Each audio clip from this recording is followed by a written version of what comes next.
అందరూ ఎలా ఉన్నారు? నేనైతే చాలా బాగున్నాను. సమ్మర్స్ అనగానే మనకు గుర్తుకు వచ్చేది పచ్చి పులుసు. సో ఈ రోజు ఉత్తి పచ్చి పులుసు కాకుండా వంకాయతో పచ్చి పులుసు ఎలా చేసుకోవాలో చూపించేస్తాను. సో దానికి ముందుగా పెద్ద సైజు వంకాయని తీసుకొని మొత్తం ఆయిల్ తో గ్రీస్ చేసేసేయండి. ఆయిల్ అంతా అప్లై చేసేసారా? ఇప్పుడు దీన్ని డైరెక్ట్ గా తీసుకెళ్లి స్టవ్ మీద పెట్టేసేయండి.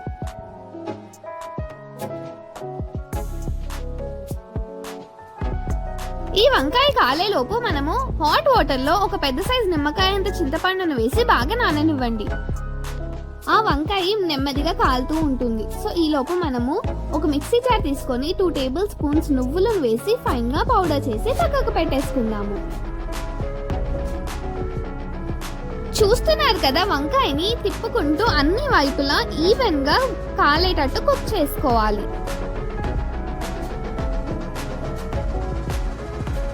అన్ని వైపులా బాగా కాలిన తర్వాత ఒక ప్లేట్ లోకి ఈ వంకాయను వేసేయండి.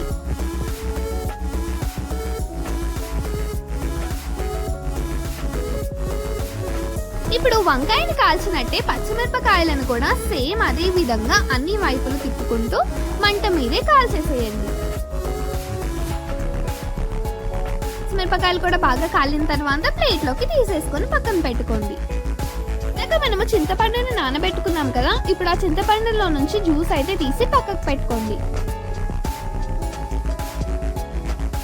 ఇప్పుడు జాగ్రత్తగా కాల్చిన వంకాయ పైన బ్లాక్ కలర్ పొట్టును మొత్తం రిమూవ్ చేసేసేయండి. జాగ్రత్త, కాలుతూ ఉంటుంది, నెమ్మదిగా ఇదంతా తీసేసేయండి.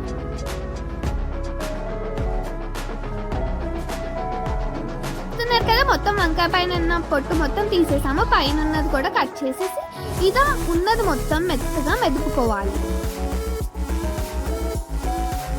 మిరపకాయలను కూడా మెత్తగా మెదుపుకుంటూ చింతపండు జ్యూస్ లోకి వేసేయాలి. మీకు మెదపడానికి రాకపోతే ఒక రోట్లో ఒకసారి ఇలా దంచేసి అది మొత్తం ఇందులోకి కలిపేసేయండి. మనం ఇలా చేయితో మెదుపుకుంటుంటేనే చాలా టేస్టీగా ఉంటుంది పచ్చి పులుసు.